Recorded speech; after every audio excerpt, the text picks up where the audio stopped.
Hola, estamos hoy aquí con Manuel Lucena Giraldo, que tiene unos apellidos bien sonoros y bonitos. ¿Estarás contento, Manuel? Pues estoy muy contento con mis apellidos Bueno, del mundo atlántico. Gracias, Luis. es un gran historiador. Voy a hacer algún bosquejo biográfico de él. Es investigador del Consejo Superior de Investigaciones Científicas y ahora tiene una nueva tarjeta que yo no conocía y me la acaba de pasar, la leo aquí. Es el actual director de cátedra del español y la hispanidad de las universidades de la Comunidad de Madrid.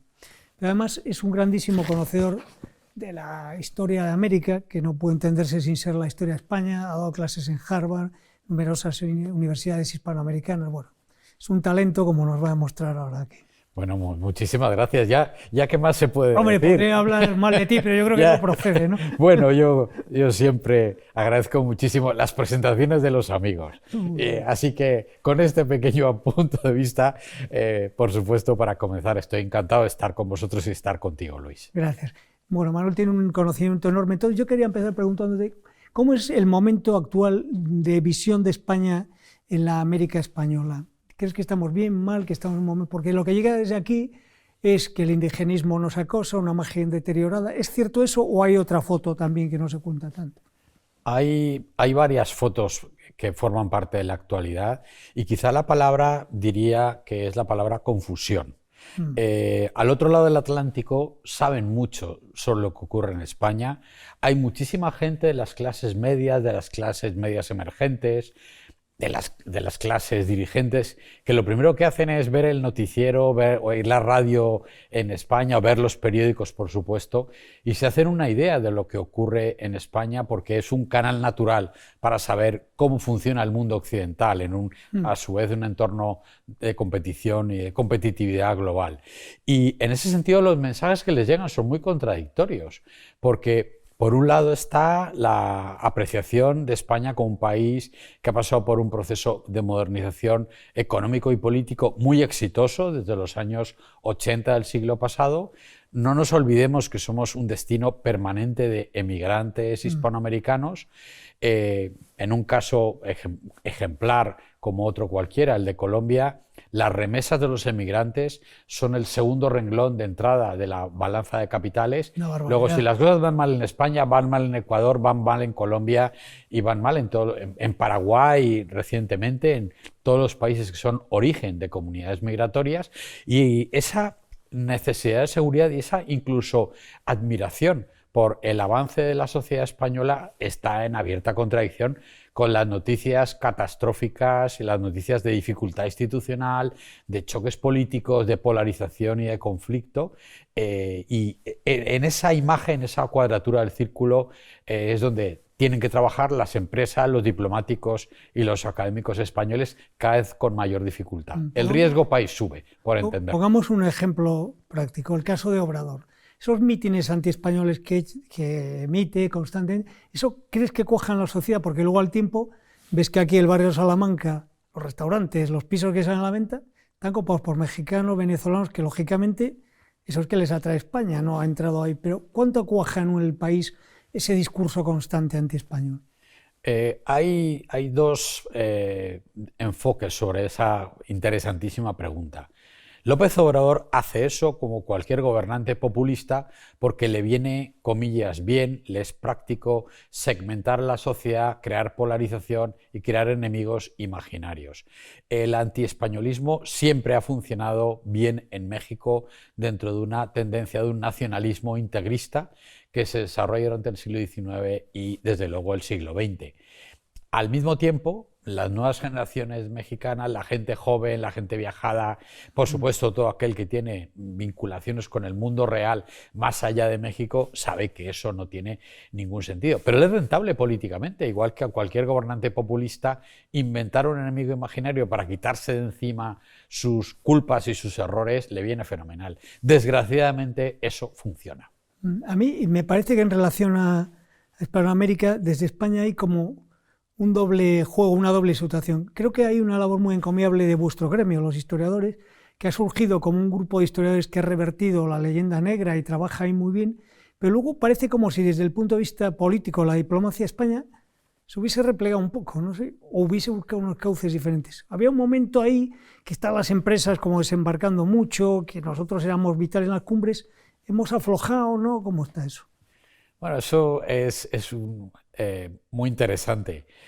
Yo no sé si recordarás, Luis, la famosa portada de Newsweek, revista de referencia en el mundo angloamericano, en 2002, el momento es importante, en que aparece un señor muy gordo que lleva un cinturón de tarjetas de crédito y el titular que recordarás es Los nuevos conquistadores. Sí, sí, sí. Ese fue seguramente el punto máximo de expansión empresarial, económica y de influencia de la España posterior a los años 80, de la España renovada y modernizadora que formaba parte ya de la Unión Europea y de la OTAN, que se mira o que se despliega de una manera natural con seguramente un exceso de optimismo en sectores regulados, en medio de privatizaciones, con mucha corrupción en algunos países, pero se despliega con un enorme éxito.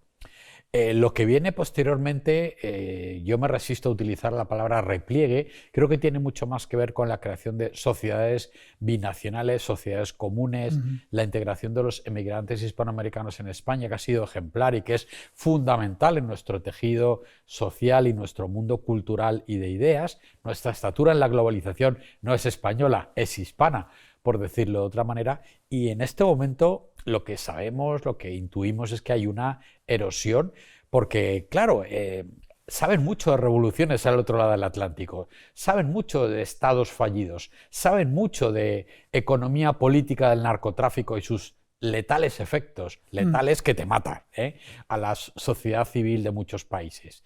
O por decir que es un camino directo a la dictadura, pues es muy obvio. Allí saben mucho de estas calamidades en la construcción de la comunidad política y de la comunidad emocional.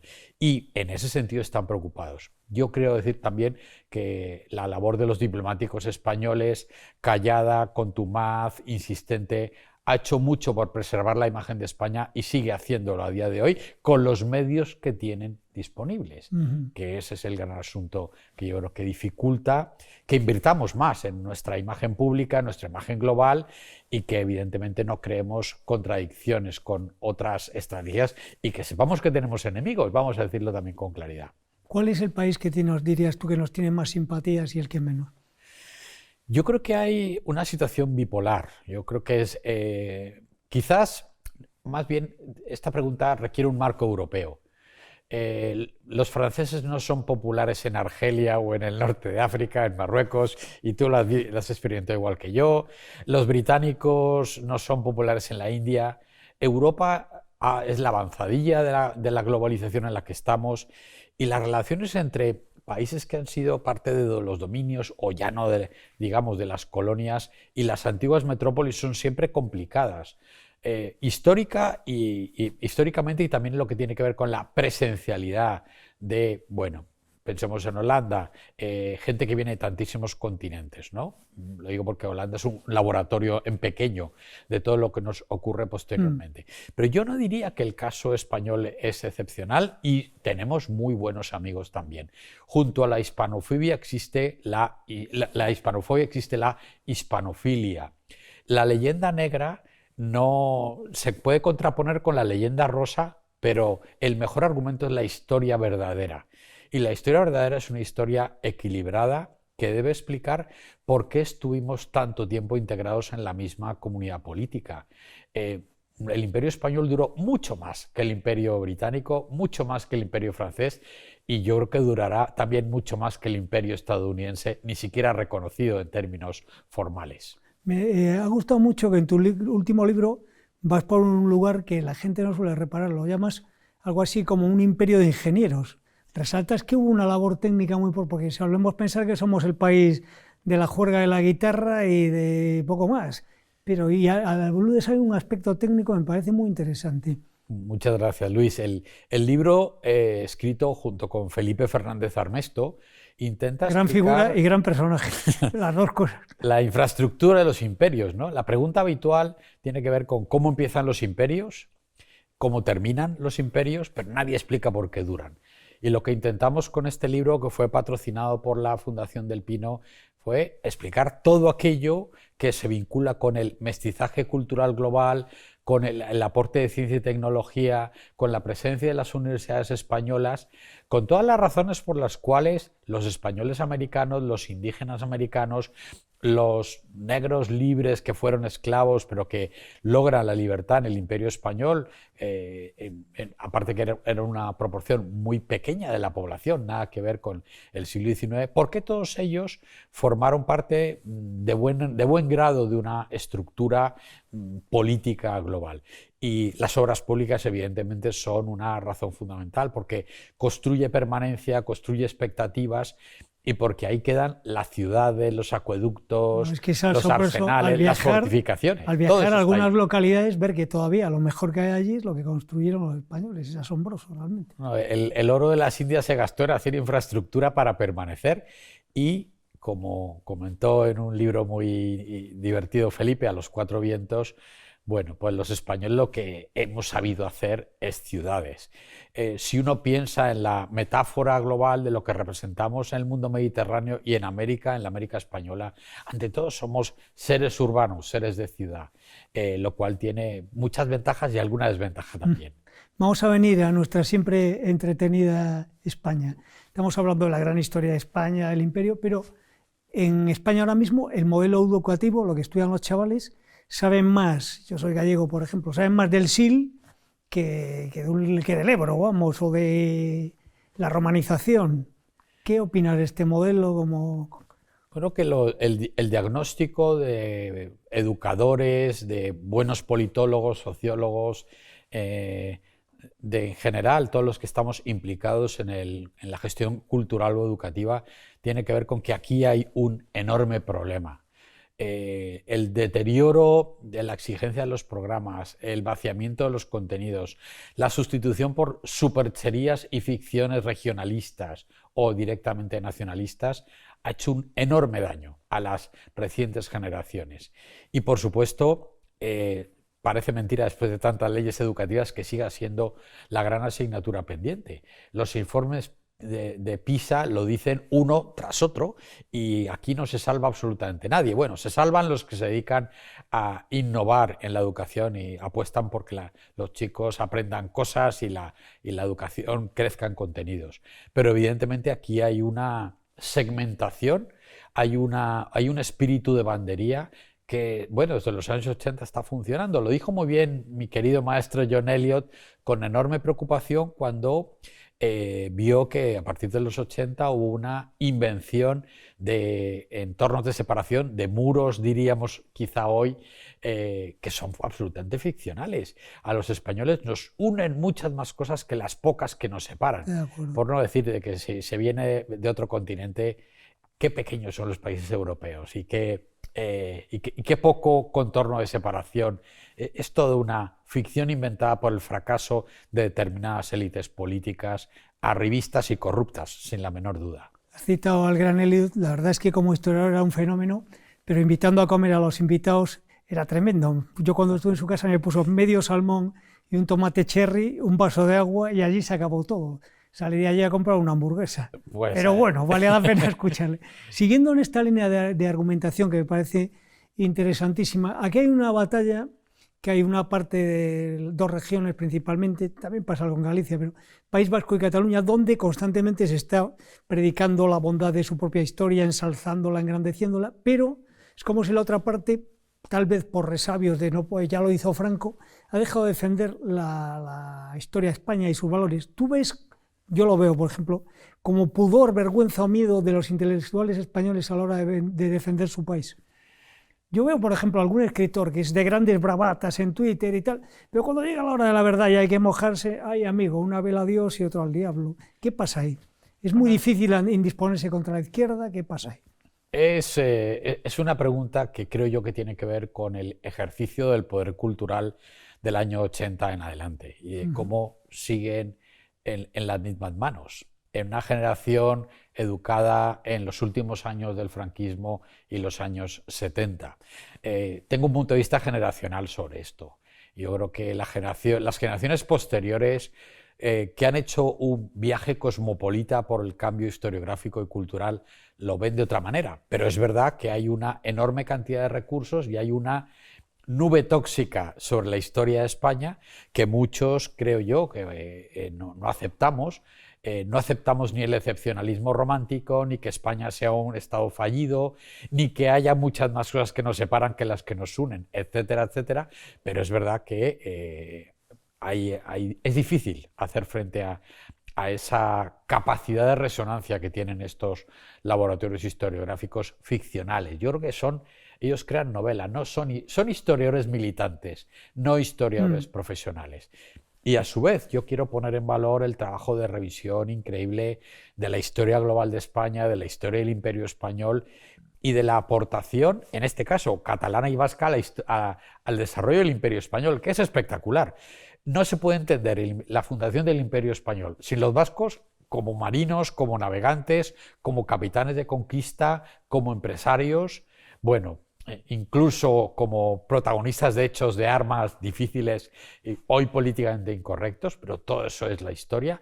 Y por supuesto no podemos entender el siglo XIX sin la vinculación con Cataluña y su emplazamiento industrial y la reserva del mercado para los textiles catalanes. Y ahí va la siguiente cuestión, la derivada de esta cuestión.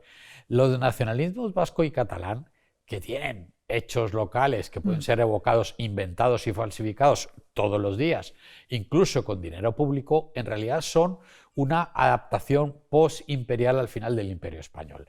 Mientras el Imperio Español funciona de una manera ventajosa y equilibrada, y vascos y catalanes en su momento, hablamos de las élites comerciales, de los aventureros, de los emigrantes, tuvieron una proyección en el Imperio Español, no se discutía, digan lo que digan, la pertenencia a la monarquía española y a la nación española.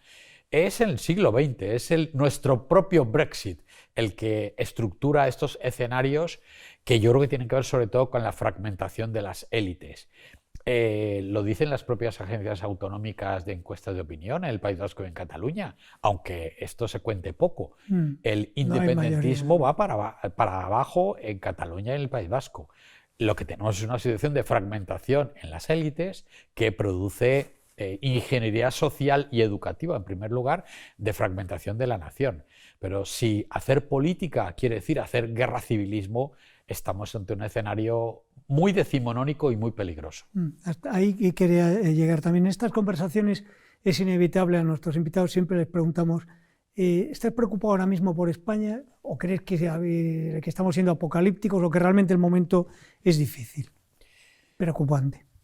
Yo estoy preocupado por el Estado, por el uso del Estado, por la ocupación del Estado, porque sus impuestos y los míos se están utilizando en desarrollar una política tóxica respecto a la nación española y a la imagen de España en el exterior. Eso nos afecta a todos, pero a los que estamos en educación nos afecta de manera particular, porque somos vendedores de intangibles.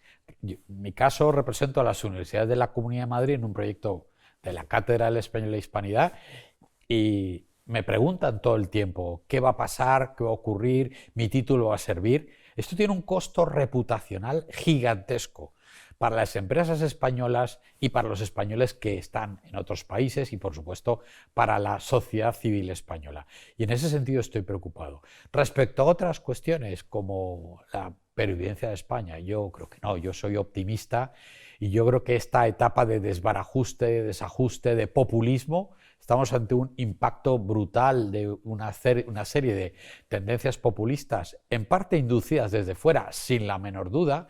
Eso se ve desde América muy bien. Aquí hay muchas fuerzas extranjeras operando y hay muchos intereses, y esto es un país que forma parte de la Unión Europea y de la Alianza Atlántica también, no lo olvidemos. Pero creo que pasada esa coyuntura de dificultad, yo creo que la sociedad civil española prevalecerá. Pero, ¿eres de los que creen que se está negociando un poco entre tinieblas la reforma de la Constitución por la puerta de atrás, o tú crees que la cosa no llega a tanto? Yo soy un lector de periódicos y, entre otros, por supuesto, estoy encantado de leer el debate. La Constitución es lo que nos constituye, pero la tentación de inventar una coyuntura revolucionaria la veo en las declaraciones de algunos políticos y algunas políticas, por decirlo de una manera políticamente correcta para entendernos. La Constitución viene a representar una manera de convivencia y un deseo de formalización de una comunidad política y emocional. La Constitución española ha sido espectacular en su resultado y no podía prever en los años 70 los desajustes a largo plazo que iba a producir un sistema de lealtad compartida que desgraciadamente en las generaciones posteriores no ha funcionado. Tampoco ha funcionado bien la selección de las élites políticas en el largo plazo. Me parece que esto es un análisis que compartimos muchos fuera de España y hemos hablado de ello en seminarios en diferentes ocasiones en América del Norte y del Sur. Yo creo que aquí el peligro está en que nos encontremos con una ingeniería social revolucionaria y con un cambio cataclísmico para la cual, que simplemente creo que no deseamos y para el cual las instituciones españolas y la sociedad civil no están preparadas, evidentemente. Hablabas al principio de nuestra charla de las alertas de nuestros hermanos, llamémoslo así, hispanoamericanos, sobre lo fácil que se deterioran los sistemas. ¿Tú crees que estamos asistiendo a lo que podríamos llamar una cierta argentinización de España? ¿Deterioro del respeto institucional, la seguridad jurídica, o todavía es pronto para hablar de esto? Insisto en que mi percepción es americana y ellos lo perciben, ellos nos hacen preguntas, ellos lo cuestionan, ellos hablan del riesgo país de España por primera vez en 40 o 50 años, habiendo pasado las crisis por las que hemos pasado. Y en ese sentido, esa es la percepción global. Hay una preocupación evidente, porque los mecanismos de estabilización en el medio plazo funcionen y los experimentos no llevan a ningún sitio.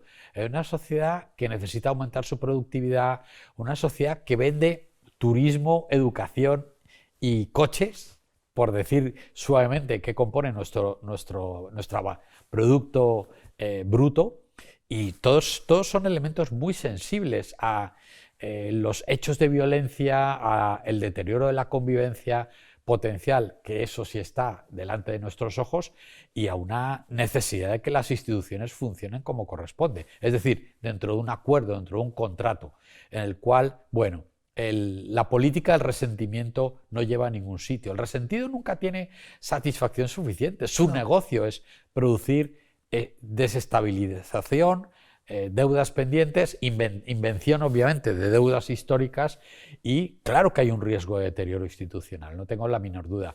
La confianza en Europa, comillas, esta frase que escuchamos todos los días, ¿no? Menos mal que estamos en Europa porque Europa va a garantizar. Europa es un conglomerado de estados-nación. Europa respeta la soberanía de los estados por contrato fundacional. Luego, evidentemente, el riesgo existe con independencia de que la intervención europea eventualmente mitigue o reduzca el riesgo país a día de hoy. Te tengo que hacer ya la última pregunta, que no hay tiempo para más. Has estado muy elegante, por cierto, porque lo dices todo sin citar al innombrable en ningún momento, por ejemplo. La última pregunta es, por acabar con un guiño positivo, ¿cuál crees que es la mejor característica que tenemos los españoles? La mejor característica de los españoles, yo creo que los españoles son bondadosos, yo creo que es un país de buenas personas. Y lo he experimentado de muchas maneras y en muchos sitios. Creo que contra la imagen tópica de la falta de autoestima, el pedir perdón de continuo, el espíritu negro legendario que nos invade por todas partes, yo creo que es un país de grandes personas, de mucha creatividad y un país antiguo, es un país veterano, lleno de experiencia humana que hay que poner en valor. Pero para poner en valor esa idea de España tenemos que, en primer lugar, apreciar la suerte que tenemos de ser españoles. Pues ahí lo dejo y gracias a grandes personas como tú. Muchas gracias, Luis. Un placer.